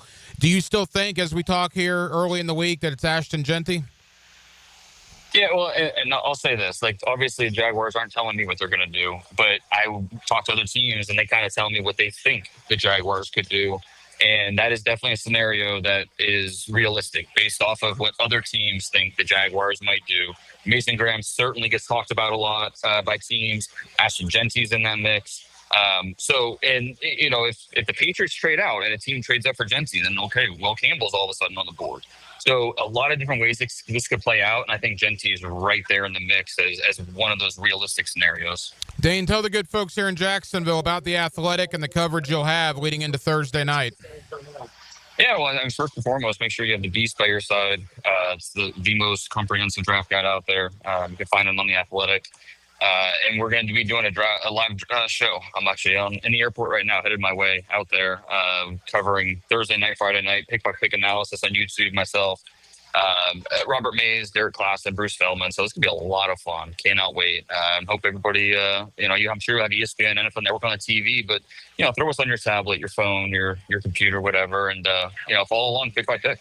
He's one of the best, Dane Brugler of The Athletic. Dane, I know you're busy. Thank you for taking time out for us in Jacksonville. We'll talk soon, pal. All right, looking forward to it. Thanks. Because at the end of your workday, you just might need a lift. Let's go home. Let the Franchi Show drive you home. Are we ready? Yes. Good. Afternoons on 1010XL. Would you like to drive for a while? Blue here for the Blue Crab House, located right off of San Jose. It's on Jewington Creek Road. They've been around since 1996. Indoor, outdoor dining. Also, takeout is available at the Blue Crab House. Open 4:30 to 9, Tuesday through Saturday. Sunday, noon until 9. Remember, Tuesday, $2 margaritas. Wednesday, $1 oyster night. How about the blue crabs? How about my personal favorite, the Canadian snow crabs? Whatever it is that you fancy, you get it right there. The Blue Crab House. Bueller, stay cooler with Bueller. Hey man, what's that noise? Do you hear it too? You can hear it, right? Yeah, it's your air conditioner. It's like a grinding or a rattling. And it's getting on your nerves, right? Like it's eating at your brain and you can't think straight? But it just keeps grinding and squeaking and taunting and nagging. You're not good enough. You're a failure. Why can't you be more like your sister, the lawyer? Yeah, I don't hear that last part so much. Yeah, but it's not cool, right, Jason? It could definitely be cooler. At Bueller Air and Plumbing, we can totally repair whatever that noise is and get your AC working smoothly and silently. We fix these things all the time. So I won't be a failure? Life should be enjoyed. If some irritating, broken air conditioner is making you crazy, you could miss it. Stay cooler with Bueller. Visit BuellerAir.com. Do you know someone looking for a fun and rewarding summer job? Join the YMCA team, gain valuable experience, and make a difference in kids' lives. Turn your passion for this community into a fulfilling career at the First Coast YMCA. Now hiring camp counselors, lifeguards, child care leaders, and membership experience team. Every single person on the dedicated YMCA staff plays a role in making the Y a welcoming and vital resource for our community. Find your career at the Y at fcymca.org. Equal opportunity employer. One man, one hammer. One place to hear it drop. Hammer Time with Hayes, weekdays on The Franchi Show. Driven by Southside Kia. Online at SouthsideKiaJacks.com on 1010XL. Hi, I'm Sean Monahan from Monahan Jewelers in Atlantic Beach. Since 1977, we've been Jacksonville's local family jeweler with a beautiful selection of fine jewelry and certified diamonds. But we're also Jacksonville's leading buyer of gold and silver and diamonds from the public. Gold has recently hit an all-time high at almost $3,000 per ounce. Pay bills, buy something fun. Now is the time to sell your gold for cash and get top dollar or trade it in for a new piece and get even more value at Monahan Jewelers in Atlantic Beach. I'm here with Danny Van Sickle, Director of the Electrical Training Alliance. Danny, tell me about your program. Hey, Rick, we're a 4-year electrical apprenticeship. Our students start out making over $40,000 a year and right now make over $90,000 a year, including benefits. There is no tuition or student debt. You just have to apply and get accepted. Did you say no tuition and no student debt? You heard that right, Rick. Once you're accepted to the program, your only cost for the books and the course fees. About $800 a year. That sounds like an amazing opportunity. How can I learn more? Just go to etajax.org and you can apply there. Apply by May 15th. Mia here. People typically start and end their day by visiting their closet. So shouldn't that space feel calm, organized, like a little moment of luxury? That's why I chose Closets by Design. They specialize in custom solutions for every lifestyle and budget. Call them this week to schedule your free in-home consultation and get 40% off plus another 15% off and free installation.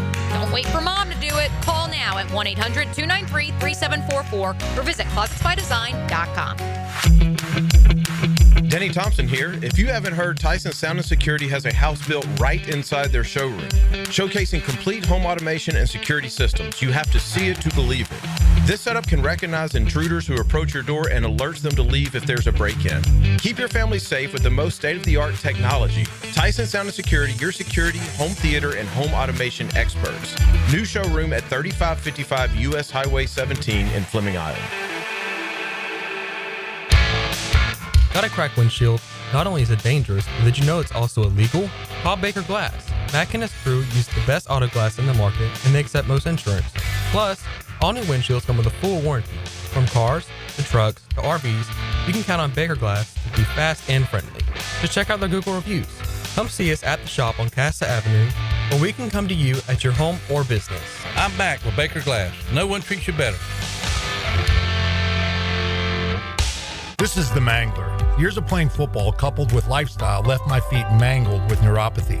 I was experiencing burning, tingling, and numbness. I spoke with 2 foot specialists and they told me there was no cure. They were wrong. I found Dr. Nate Riddle in Ponte Vedra. After utilizing his neuropathy treatment for only 2 weeks, I noticed a difference in my feet. I was regaining my feeling and balance.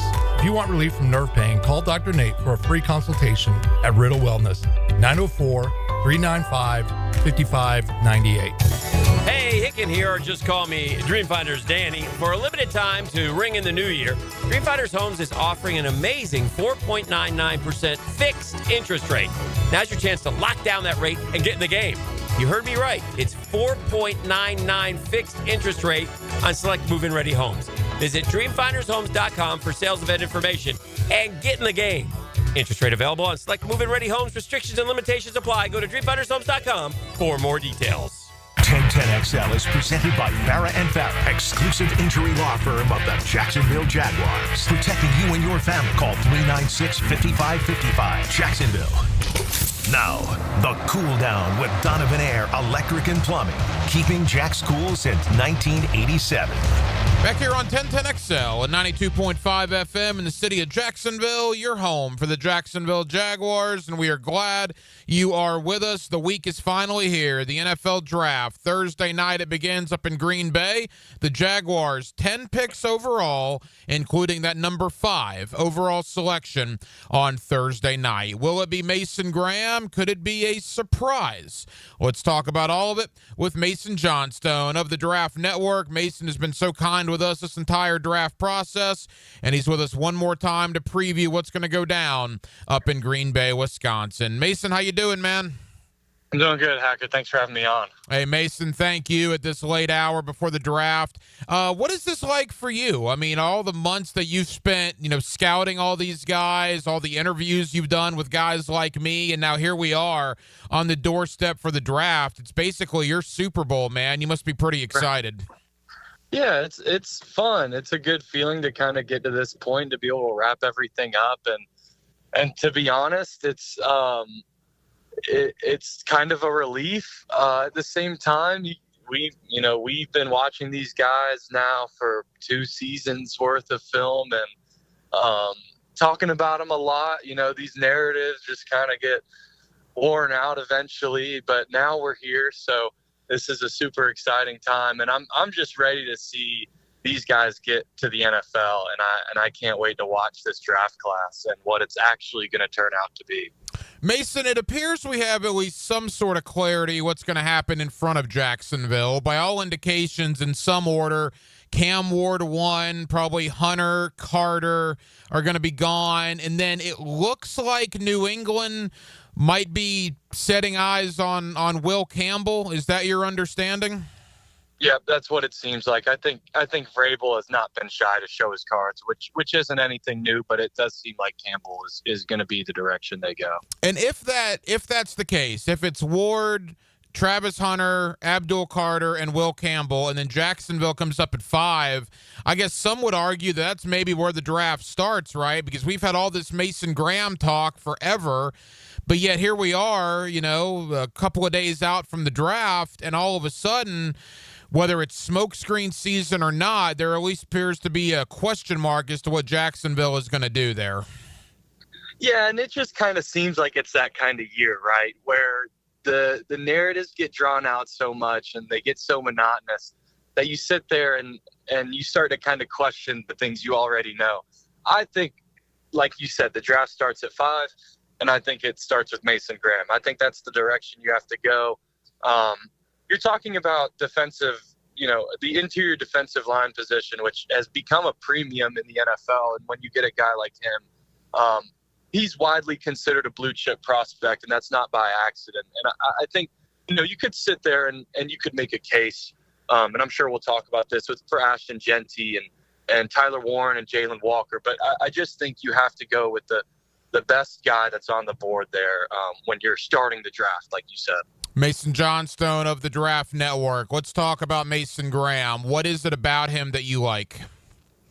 To me, it's the, in the scouting space, we always kind of talk about how do you identify and evaluate that gray area. So with Graham, it's a little bit tougher. He's kind of got a squatty frame. Like, he's not your typical, strong, well put together, well built defensive lineman. But whatever he lacks in that, he makes up with just a gamership, a football mind. Like, you see the football character come out. He's explosive. He's violent. He's used best when he's just asked to disrupt. And so I think with Graham, what you're going to see is you're just going to see all these things bleed into his career as a professional. Those are things that carry over. We're not sitting here talking about how he doesn't, he's not consistent. He takes plays off. We're not saying that. The only gripe that anyone has with Mason Graham is the stuff that's not on the tape. It's the measurables. It's whatever, this and that. And of maybe any position in football, the defensive line position has shown that, one size, fits all for these guys. I mean, you've got the Grady Jarretts of the world and the Calais Campbells. So I really think that that's what makes Graham special, and that's what he's going to bring to the Jaguars defense. I've heard a couple critiques on him, and I'm curious your thoughts. One I've heard that I thought was interesting is that he's on the ground a lot. Maybe not necessarily getting pancaked, but maybe getting caught up in the wash a little bit. I thought that was at least something different that I heard a couple of weeks ago. And then obviously there's the question about arm length and things of that sort. So based on what you're saying, you don't have really any, big concerns about him, even with those areas, correct? No, I don't. And I think just it's a product of just a lot of people, I think, being interested in the draft, and a lot of people, when we're evaluating prospects, the common thing to do is to look for strengths and weaknesses. And I think you get a player like Graham sometimes, and you end up, I think, grasping at straws on the concerns for him, because I don't know. For me, I watch a guy and I just see, I feel convicted, and I don't feel any doubt from what I see on film about what he's going to be. Mason Johnstone of the Draft Network. There's been a lot of Ashton Genty talk here in Jacksonville, and it's happened really in the last, 3-4 days. I mean, it was Mason Graham all the time, and then the Genty stuff started happening. Now, I've done this long enough, Mason, to know it's smokescreen season, all right? There's a lot of rumors going out there for different reasons. A lot of talk about the Raiders at 6. Is Jacksonville trying to leak the Genty stuff to scare them? Are people going to try to get in front of the Raiders to maybe make a trade with Jacksonville? There's all kinds of talk about Genty, who ironically enough was actually born here in Jacksonville. I'm not sure how many people know that. What is your thought on Genty? And I mean, at number 5 with ETN coming up probably on the last year of his deal, Tank Bigsby, how would a guy like Genty fit in Liam Cohen's offense? Yeah, I mean, I think it's no question that Ashton Genty would not just fit. I think he'd thrive in Liam Cohen's offense, and I think he'd thrive in any offense. I honestly think he's the biggest wild card in this whole class, because like you said, like the last 3 or 4 days, we were thinking Raiders, and then it's like, are they even going to get a chance at him? Because I'm seeing these Patriots fans coming around to Ashton Genty at 4, which to me is just doesn't make much sense. But that seems to be, a legitimate thing that's being thrown around. Maybe not legitimate, but at least, in our space, I absolutely think that he's the biggest wild card. I don't know that 4 or 5 is realistic. I think to take him at 5, I don't think it makes a ton of sense. I'm still a believer in Travis Etienne, and I think Tank Bigsby is a great running mate to him. And I just think it's an area that I'd want to get someone else there. I've said this before. I think running back, when you're talking about drafting him that high, that's a luxury pick because, if you're not a guy away, if you're not an Ashton Genty away, like maybe I think the Bears might be, then you really just need to bolster up the rest of your offense because we've seen running backs be able to operate, at the same level with different capabilities and talent. But he's going to be the biggest wild card. The Raiders, Colton Miller, it doesn't sound like he's going to get re-signed with Las Vegas. So then there's an opening at tackle there. So I think that's where Membu comes into play. It's going to be crazy. I'm excited to see what happens. Mason Johnstone of the Draft Network. Yeah, I have a couple of thoughts on Genty. Number one, you look at Saquon Barkley, right? Saquon Barkley was a very, very good player with the New York Giants. He was all world with Philadelphia because Philadelphia had a better offensive line and better personnel, and I don't obviously think the Jaguars are where Philadelphia is. They're much closer to New York. So that goes into, where Genty goes will affect how well he does.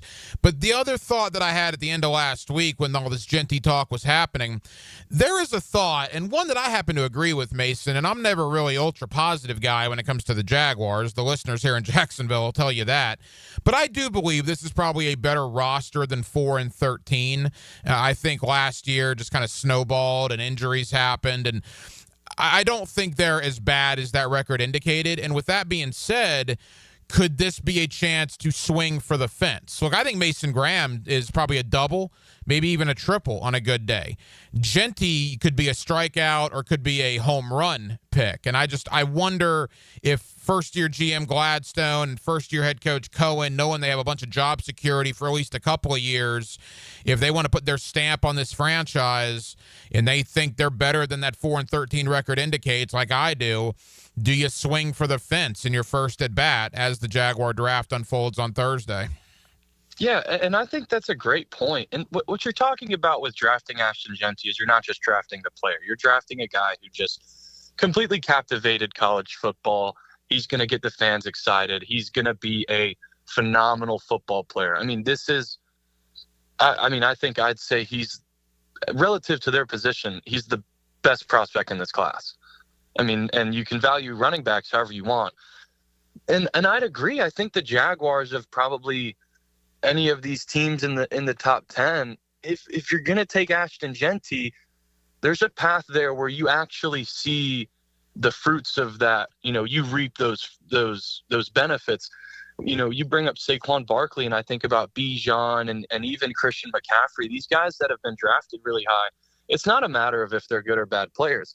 They always have turned out to be, phenomenal running backs. But how did they move the needle for their organization? I mean, the Giants were unsuccessful with Saquon Barkley, and the Panthers. It was tough, obviously, with the injuries. Same with Barkley, but and then with the Falcons, like we're still unsure where are the Falcons at as an organization, and they just took, a running back a couple years ago, really high, and so it's just kind of gauging where you are as an organization. I think with Trevor Lawrence, I think, and look, last time we talked on here, I had Genty 32 to the Eagles, and the thought process was, well, get Genty a running mate. He got a lot of exposure with the football in college, so it might not be bad for him to share a backfield with a guy like Travis Etienne, which truly, I mean, that's scary. And that actually, the more I say that out loud, that's something that is going to change your offense. It'll be interesting to see. We know how much Cohen loves the running game. I'm still on the Mason Graham side of things, but the Genty talk has me at least thinking about it. Quickly, Mason, as we begin to wrap up, Jalen Walker. You know, we talk about intangibles with James Gladstone. He always uses the term intangibly rich. Well, I'm sure you've talked to people in Athens like I have, and people in Athens absolutely rave about Jalen Walker. I guess the question for him in Jacksonville would be, where do you play him with Hines Allen and Trayvon? How do you get all three of them on the field together? Yeah, I think the key to that is you just find a way, because the key is just getting all three of them on the field together. For Jalen, like you said, the intangibles speak volumes. And this is kind of the thing we know about a lot of these Georgia guys coming out, like Trayvon Walker coming out. The reason he went number one, you know, yes, he was an incredible tester and the traits were all there. He was a great, incredible person.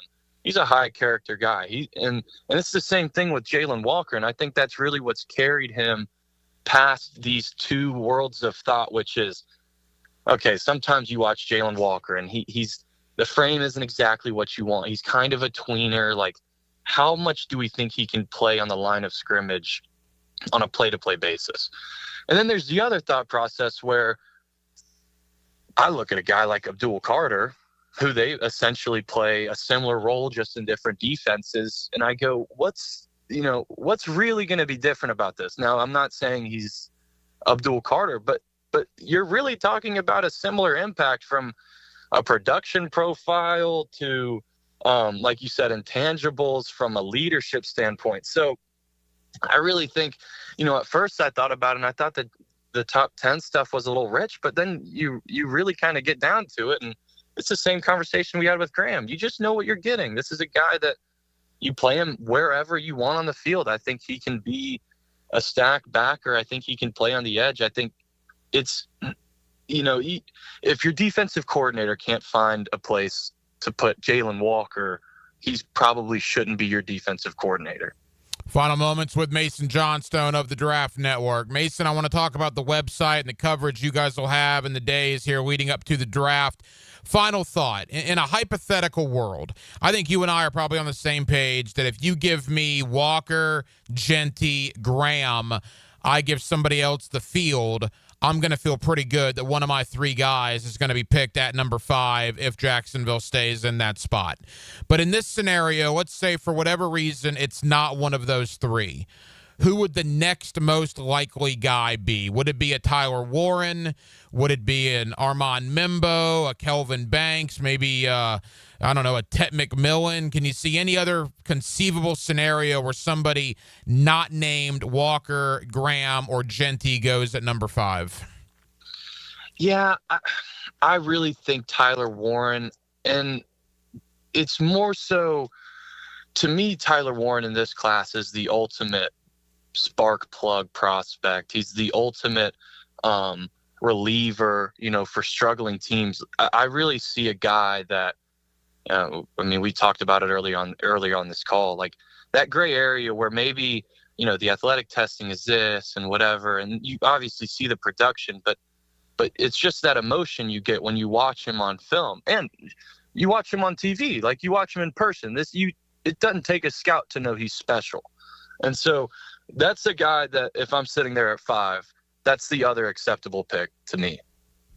It'll be very interesting to see. And again, that's just the beginning, right? Jacksonville's got 9 additional selections after Thursday night, including 6 picks overall in the top 126 selections. Mason Johnstone of the Draft Network. Mason, tell the good folks here in Jacksonville what the Draft Network will have in the coming hours and days leading up to Thursday evening. Yeah, so I'll be posting a mock draft. Actually, it should be this morning. I just finished that up yesterday. It'll be my last predictive mock, so hopefully it doesn't cause too much trouble. But other than that, we'll just be covering every day. We'll have people posting scouting reports. So when the Jags pick at 5, whoever it is, we'll have a scouting report, up and posted on X. And other than that, just getting ready to shift gears, looking forward to the 26th class and putting together our big board for that, which we'll have posted after the draft. So for anyone wanting to get an early start on next year's scouting, we will have, at least a good starting point for everyone. It never ends. It never ends for the Draft Network. The 2025 draft hasn't even started yet, and already Mason's thinking about the 2026 draft class. We love it. Well, Mason, certainly thank you for the time. After the draft unfolds, we'll get you back on. We'll see where the dust settled, and we'll see how you feel the Jaguars fared coming out of Green Bay. Thank you as always, my friend. Yeah, absolutely. I enjoyed it. And thank you to Mason Johnstone of the Draft Network for joining us tonight here on Hacker After Dark, as we are now inside of 24 hours away till the NFL draft. Again, 10 draft picks for the Jaguars in total, how it sits right now at least. And all eyes are on that number 5 overall pick. That will just about wrap it up, man. It has been a crazy busy Wednesday night, as you can imagine. NFL Draft Eve here on Hacker After Dark. We have a ton of people to thank. And Mason Johnstone of the Draft Network. Thank you to Justin Barney of Channel 4 for joining us tonight to give his thoughts on what the Jaguars may or may not do beginning tomorrow night with the NFL Draft. Josh Edwards, CBSSports.com. Always appreciate Josh. He does a great job with the NFL Draft coverage on CBSSports.com. And A to Z Sports.com's Ian Valentino back in hour number 1, as we certainly brought you a lot of different opinions as to what the Jaguars will or won't do tomorrow night with pick number 5. Now, a couple of pieces of business here. No Hacker After Dark tomorrow, obviously. We're going to have our draft show. I will be on from 4 o'clock to 7 o'clock tomorrow afternoon, leading into the draft coverage, alongside Hayes Carline and Rick Ballou. So I do hope you join me tomorrow from 4 to 7 here on 1010XL and 92.5 FM. Again, I'll be on with Carline and Ballou. And during the draft tomorrow night, I'll be on with the head coach Dave Campo, Gus Logue on the 1010XL social media platforms, YouTube, Facebook, Twitter, as we will be on reacting to all the picks, including obviously the number 5 overall selection by the Jaguars, and what will be a very, very busy day for us here on 1010XL, and we are certainly looking forward to all of it. My final prediction is this.